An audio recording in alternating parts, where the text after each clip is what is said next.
Howdy, all you wonderful people. My name is Gunnar Clovis. I'm a game developer. And today I would like to play GrappleFox by Monsoonexe. Sometimes it's monsoon.exe. I don't know. So GrappleFox, this was made for the 2019 Global Game Jam at the Las Vegas Global Game Jam site, where that was my site. I organized that. That was first time I organized the Las Vegas Global Game Jam after kind of moving here. Ran it at my place of work at the UNLV International Gaming Institute. I had the 2020 Global Game Jam site there as well, just last month. Last month in a few days, and Rich made Space Garage for that game. But today I want to play GrappleFox. This is a platformer with a hook and no jump. Platformer playable in browser.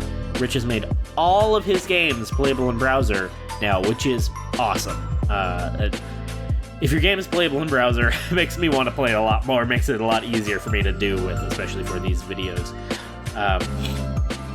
So yeah, Monsoon or Rich Osborne, he's awesome. He is a computer science student, but he's also done some professional work in games, which is really cool. He worked on a game called Shadow's Kiss, which was kickstarted. So this page is very, very lackluster. This is just the purely default itch.io creator page. If you go into your page, you hit edit theme, you can change the colors, you can change the font, and I really recommend changing the My Projects layout from sidebar, which is what it is by default, to grid. I think grid looks astronomically better in almost all cases. If you have very few games, sometimes sidebar can be okay. If you have very few games and content, then sidebar can be okay, if there's some kind of message to go along with it. But generally, I think grid looks way, way better. And then you can also organize your games further using what are they called? Collections, right? Using collections, which is a it's like playlists. I always have to remember that they're called collections. So that's really, really good and important, and I cannot stress enough how important this is. You can set background images as well. You can do fancy stuff, CSS stuff. I just have the slightest amount of CSS that gives me like drop shadow, which you can barely tell. I made it very subtle on my page, and then it's very obvious when you open up the theme settings, but it doesn't matter. No one sees that but me and you guys when I expose it, but no matter. So yeah, Rich has not done any of that yet. I'd really recommend doing that. Do some text, set some links, link to your resume, your portfolio, or I mean, Itch kind of is your portfolio. I would recommend uploading all of your projects to Itch all the time, forever. Including your old and unfinished projects. It's very, very important. It's much better to have a big laundry list of projects and then organize it by saying, hey, these are my good finished projects, these are my prototypes.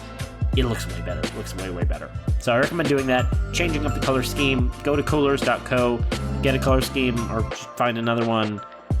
Get some stuff going on. Write some paragraph blurbs. GrappleFox has the same thing. This is just purely default itch.io game page. Maybe it's just because I've seen it so much, but I hate all of these colors. They look really bad to me. This white and kind of two grays, and then this kind of gross salmon pink orange. I don't like it. But yeah, that's what happens when you upload by default and don't hit edit themes and change up the colors. Really recommend doing that. Don't go too crazy with the font, though. You want the font to be readable more, first and foremost. But yeah, this game was made for Global Game Jam 2019. The Fox cannot jump. Use WSAD. Recommend changing that to WASD. Everyone understands that better. To WSAD or arrows to move the Fox, and then click with the left mouse button to use your grappling hook. Richard Osborne, Chris Goff, Pawn. I forget how to pronounce his name. Pawn Sudprezert. I apologize. I don't remember how to say that name. Cited the music, cited all the assets. Yeah, really, really good citing of everything. This could be formatted a little bit nicer, made to look a little bit more visually appealing. Maybe you could use like a table for the links, or you could, you could do a few different things. Use some headers for, like, say, hey, controls header, credits header, yeah, you could make this look better, change the grammar a little bit, but it's totally serviceable. This has some tags, which is good. Has almost 10 tags, it looks like. Oh, no jump, no knees. No knees? What? Oh, I didn't know they did that. Oh. That is... Oh, I don't know if that's a reference to what I think it is. Well, I don't know. I don't think that's a reference to what it makes me think of, but if it is, that's amazing. Princess No Knees was the main character in Narbacular Drop, which was a DigiPen Institute of Technology student game made by Nuclear Monkey a very long time ago. Produced by Kim Swift. And so this was the prototype for Portal. This was bought out by Valve. They just bought the whole team and remade it in Source Engine, and it became Portal with the addition of Chet Falzek and Eric Wolpaw as the writers. That Nuclear Monkey team, Kim Swift and Jeet Barnett, who I know Jeet Barnett, he's awesome.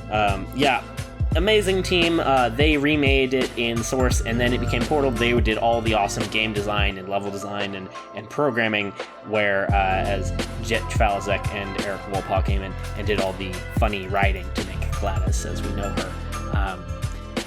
Holy crap, yeah, I mean, I'm obsessed with Portal. Portal's what got me into game development. Narbacular Drop is what made me learn about DigiPen, and that's why I went to DigiPen. I kind of engineered my entire life around going to DigiPen. That's way off topic, but it's Princess No Knees. She was called Princess No Knees because she couldn't dump. There it is, on plot. Yes, follows the plight of Princess No Knees. So named because she was unable to jump. I know my Portal lore, I swear to God. And they tagged this as No Knees. And they're the only people to ever tag No Knees on itch. I am having an existential crisis. Yeah, that just means a lot to me. I don't know if that was intentional. I don't know if that was an actual reference to Narbacular Drop. If it is, that is absolutely amazing. I adore Monsoonexe. Rich, absolutely love Rich. I think Rich is one of the nicest people I've ever known. Literally one of my favorite humans on the planet. I love Rich. I play, fucking Star Wars D&D with Rich. Play board games with Rich. I love Rich. I love his wife. I love his family. And if Rich's team... Well, I mean, this is uploaded by Rich. If Rich made a Narbacular Drop reference, I am gonna be so much more in love with Rich. And I already really loved Rich. But okay, I need to run Fox game. Oh my god. Narbacular Drop. Alright, so this is labeled game #1. That's probably some setting with Unity. It doesn't really matter, but I recommend changing that to the proper name of the game. Those small little details, this is the equivalent of, like, the window title. And yeah, you should always have, like, your window title for your applications be the name of the game, not be made in Unity, made in Game Maker Studio, whatever it is. Okay, made in Unity, and we can full screen it. So yeah, made for Global Game Jam 2019 at my UNLV Las Vegas site. And yeah, hello, move left and right with keypad or AD.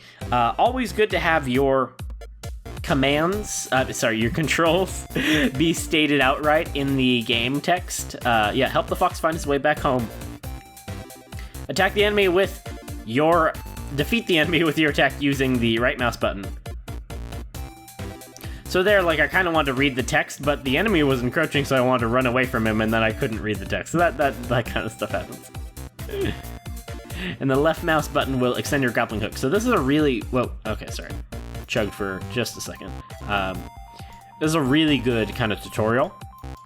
This game does have very clear seams, namely right there, where, this purple sky just ends, which is unfortunate. You could just change the color of the background to the same purple if you use the eyedropper tool in any art program. Get the hex code for that purple at the very top at the gradient and just set that as the color for the world. That would make it seamless and look infinitely better. So watch out for traps. There's some spikiness. Here we go. Found the home. Hell yeah. Yeah, and I like the little level complete text spinning around. I really like that. Yeah, and more music. Here we go. I'm little fox boy. So I actually... Oh, okay.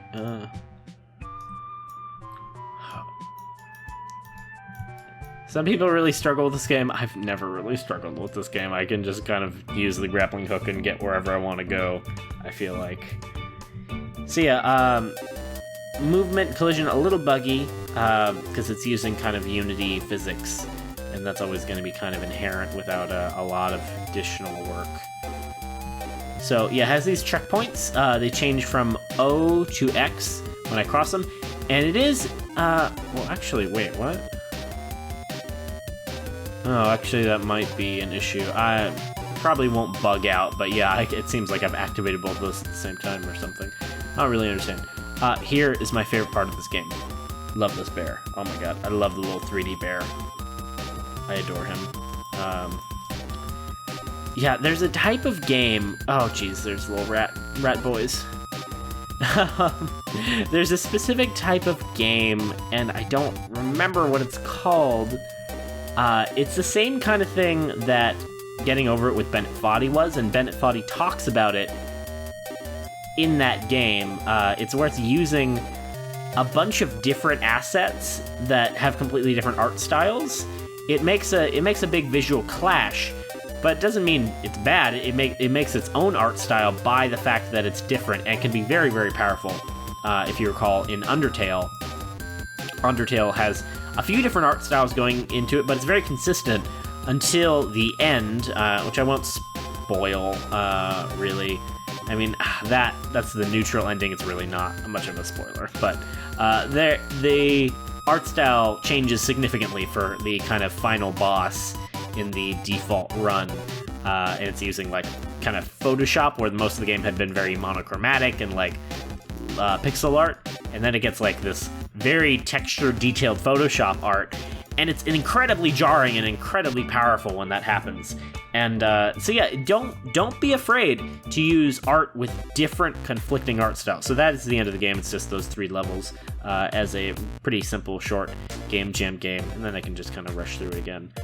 And honestly, it's just kind of fun to control. It's grappling hooks have certainly been done a lot, but the grappling hooks have so many minutia to them that they're always going to be kind of different. It's never going to be like exactly the same implementation, really. And yeah, and they're just kind of inherently fun to use and to move around with. I enjoy just kind of mucking about in this game. But yeah, you see how all of the art just has a conflicting style, and you have the default Unity background. Yeah, that makes it look kind of unprofessional, you could say, but I don't know, I think it works for this game. I think it really works for this game. I know it wasn't like an intentional design choice, really, because they were just trying to make what they could pressed for time during the very short Global Game Jam. But honestly, I feel like if they spent more time on this outside the Game Jam, their instinct would be to, change the art so it was all uniform. I don't know if that's necessarily the best move, because yeah, the kind of conflicting art styles makes its own kind of unique art style. It makes it just seem kind of, scrappy and weird. And yeah, here's Bear Man. Oh, I love the bear. He's my favorite part of the game. Look at him. And yeah, it can just provide its own kind of it's a tool in your toolbox, I would say. Having contrasting art of fundamentally different styles, I think, is a very valid tool in your toolbox as a game designer to create emotion, because I think it's inherently funny. I think it's inherently fun and funny, and should not be kind of discarded so easily. But yeah, that's GrappleFox. Played through it twice. I won't subject you to another one, just because I love talking so much. I know you just don't want it. I love talking, and I won't subject you to hearing my voice anymore. But thank you so much for watching this. I really appreciate it. If you have an itch.io game you'd like me to play, please drop me a link in the comments. I'd love to play pretty much any game you send me. There's almost no cases where I don't want to play your game. I have a lot of requests, and so takes forever to get to all of them, but I will get to all of them, and the more you ask and politely pester me, I'll probably put you on the top of the stack and record a video for you. I've been doing these kind of videos for 2 months now. On January 1st, I decided that I would upload a YouTube video every day in 2020, and I've done that so far, and it's been awesome, and it's been honestly one of the best things I've ever done. I really love it, really enjoy it, really, really appreciate all of the lovely positive feedback that you guys have given, and yeah, attention far more than I ever expected. I never expected these to get like any real attention, besides from like the game's creators, I suppose. But yeah, it's been wonderful, and thanks to you. I really appreciate it. Have a lovely day, lovely life. Please do some sit-ups. Maybe do some yoga, do some up dog. And I'm sorry. Oh, I make myself laugh. Oh my god, I'm terrible. All right. I will catch you next time. Thank you so much. Goodbye.